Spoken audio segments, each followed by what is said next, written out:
Hello and welcome to another episode of Bad Decision Works. In this episode you see me tear apart this beautiful blue Volvo S60. It's a very simple non-turbo 2.4 liter 140 horsepower with not leather seats, like fabric seats and nothing. Like I was even surprised that it had electric windows, so it's like the very basic spec version. And yeah, I just needed it for the subframe, suspension, and to have some extra spare parts like a dashboard.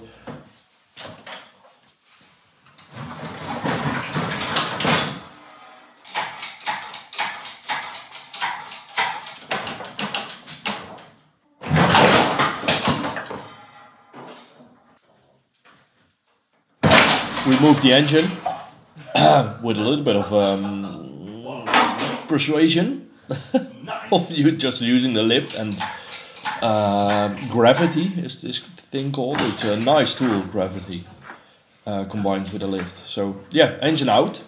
That was harder than expected because it's quite tightly packed in this 60 front, but I got it out eventually. The engine went to Felix Eriksson.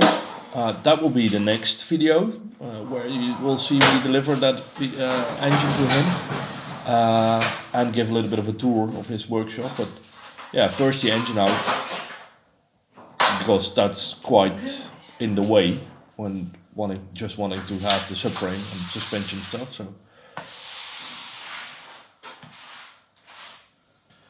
here I'm loading up the engine into the trailer I have on my lawnmower. Sounds silly, but it's super nice to have a trailer on your lawnmower, especially if you have apple trees in your garden or whatever, to do things that you need to move stuff around, like engines, for example.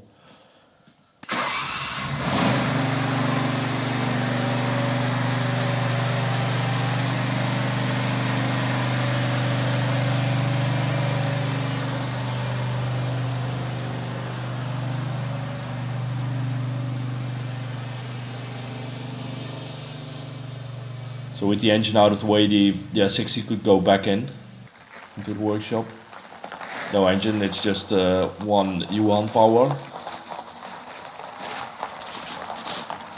With the engine out and most of the parts removed, it's actually quite light.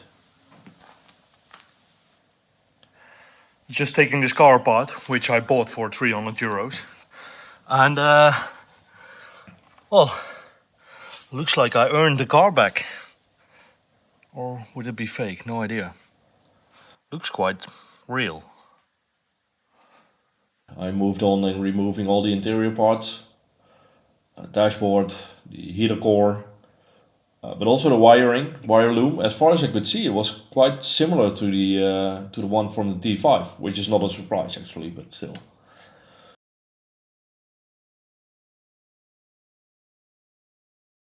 Removing the exhaust, heat shield. I'm gonna recycle the heat shield into the oven probably, hopefully. So, exhaust gone. Now I removed all the bolts that hold the subframe in place. Still some stuff like fuel lines that were connected to the subframe, but yeah, with side cutters it's a quick fix to get it.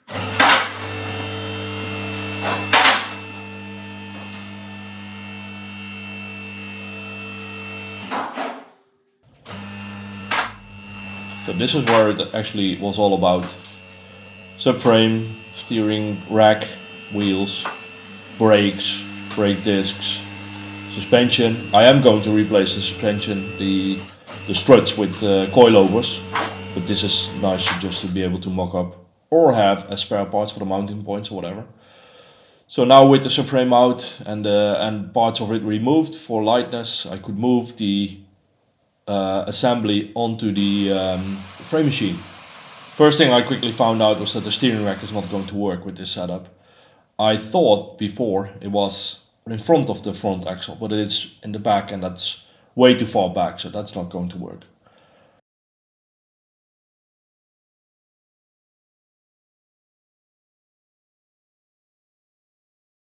Leftovers of the car on the trailer.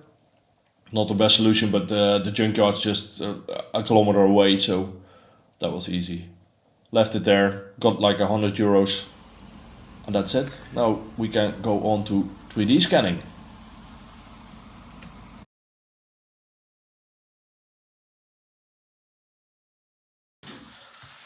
So let's scan this door.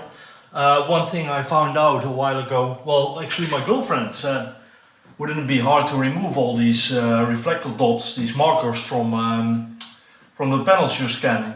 Couldn't you better put them on tape? So at least then you can rip them off all at once. I was like, that's actually quite smart. And these pieces of random tape I had laying around, I've used them now on like 5 or 6 panels. They're nice. You can also use these, I've got them somewhere here, these marker pyramids. I printed them and now I'm waiting for magnets to put inside here, but they won't stick to plastic. And also if you use them with double-sided tape or whatever, or on metal parts, you always have to remove them or clean the scans afterwards. And with this, well, you can still see it, but it's much easier to remove or to ignore than these markers, marker pyramids. So yeah, let's scan this one. It's actually quite simple.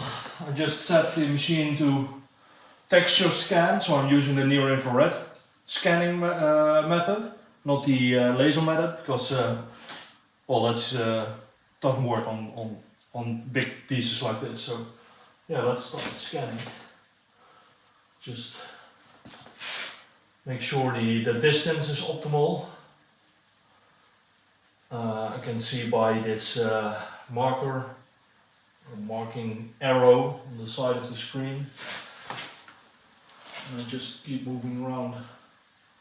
Markers aren't absolutely necessary, but I found out for scans like this, it should also work with, I don't know, whatever shape you make or whatever texture you put on. But I find that it works exceptionally well with this method. So you see, I don't lose track at all. That's the hard thing with 3D scanners. It's losing track of where the scan is. Now I'm scanning the underside of this like little ridge. Scanning a little bit of the floor to make sure I've got everything. Now we move up. When people ask how long does it take to scan, they're always a little bit surprised that it's so easy as this. So I almost got this now. Now comes the hard part, is finding this part here. I put some markers on there on the side as well, and it works. It works. Not the best scan I've ever did. Didn't do so many yet, so that's easy.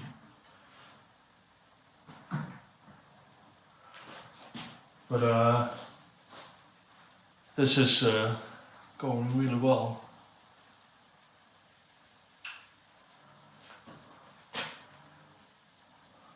There is a little bit of mis-scanning over here. That's not a problem. These scans are just to work in Fusion to just make sure that whatever I design will look good. Just to have a complete model. Doesn't have to be. This is not being used to like measure things. So everything I do is kind of good here. That's it. So that's a scan. I don't know. Let's see. Video is recording now for 5 minutes, which probably more than half is me just talking, because that's what I do. And we scan the door. Let's inspect the model on the computer.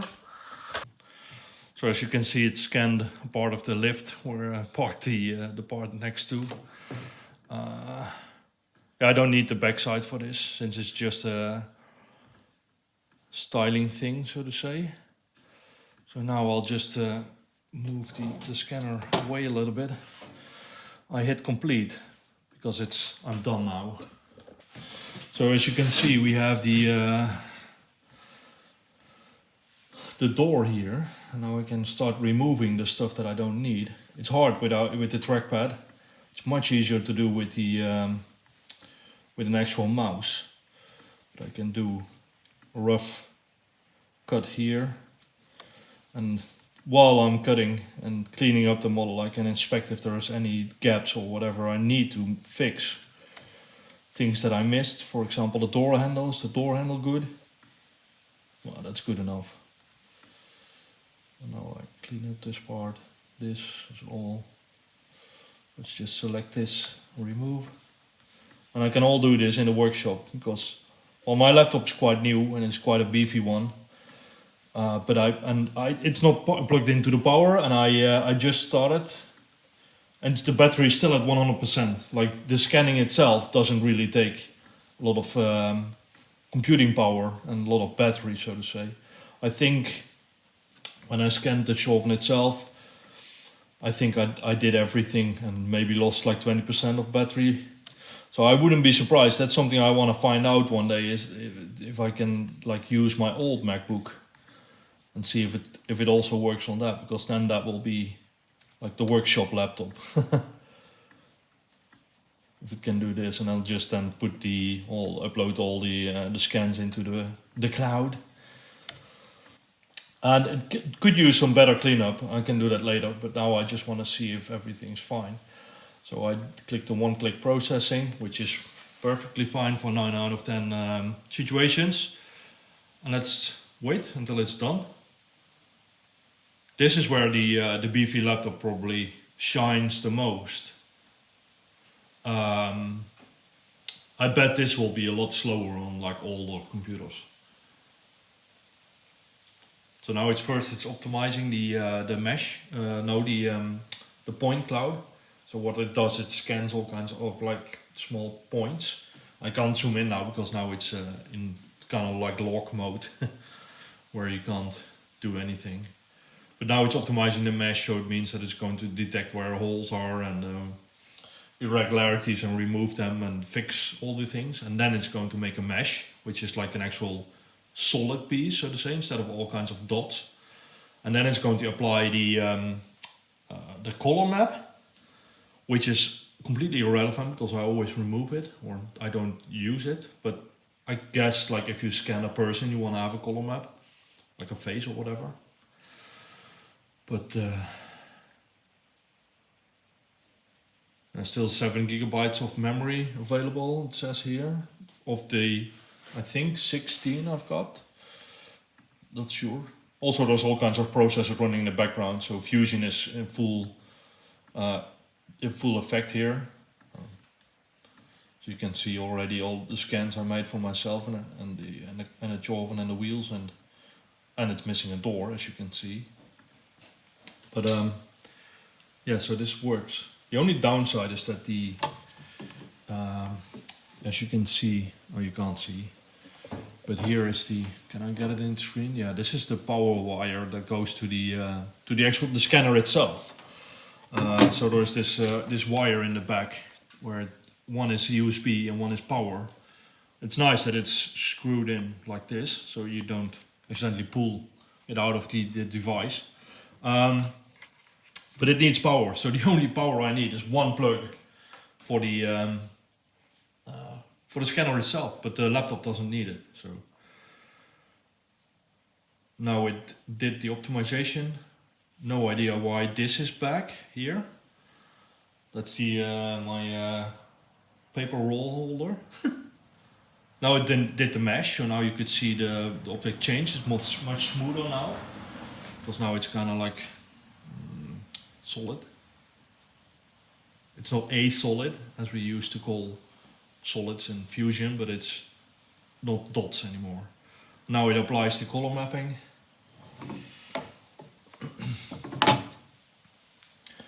Which takes also quite a long time, and that's bad because I don't need it. And it would be nice if you could beforehand say that you don't want it. So here it is. I'll switch back to the mesh and we can inspect it. I'll first start by removing the paper roll because we don't need it. And here this thingy-majingy and this part of the lift probably. But this looks good, good enough to export and work with in Fusion. You can even see the small indentations here. Maybe if I can zoom in a little bit more. The relief created by the the tape with the markers. Yeah, let's go. Oh well, yeah. Now the actual next step is saving. I always save as STL file, and I say, oh, it's not on my it's on my external drive, but that's still inside. But I save it as Joven door left, and it's hello. This is everything it takes. So if I now want to go to Fusion, and I'm still in the workshop, so that's kind of cool that I can do all this stuff inside my workshop. But now I can just say insert mesh. I select from my computer. I go to documents, that's where it's saved. Insert the door. And there it is. Its orientation is really whack always. I have no idea if there's a solution for that. That would be cool if somebody knows how I can like maybe scan some kind of object that says which axis is what, so I can so this is all already fixed, but maybe there is a feature to do this. And oh shit, yeah, now I messed it up. But I need my mouse, so I'm gonna move inside to the workshop, to the office. Bye. Okay, welcome to the office and the computer. Here you can see the parts that I scanned for the Joven already. It's not very accurate, but it is more than good enough to be able to trace over and make solids from these mesh. A solid is different to a mesh. A mesh is just a shape. There's no parameters. There's no like actual calculations or whatever. No math being done. So this is just a shape, just an STL whatever, and it's ready to print, but you can't like change it or do things to it. So I'm going to trace all these parts, and but first I'm going to like measure if everything's adds up. The main thing here for now is to get the subframe scanned. The both subframes, so the front and the rear one will be with the engine to see if it fits. I think / I know it fits, but I want to make sure that it fits, and then I can start making mounts for the front subframe, the rear subframe, and the cabin, body, whatever. This is the thing that's highlighted now is the only part that is on the frame machine now. And if I align this with the front and the rear subframe, then all the other parts will connect to it later and be on the right height. So I can determine the position of the wheel, so the wheels, so the stands. I can kind of determine, and that based on I can make stands for these three parts. So I know the right height and everything will be good.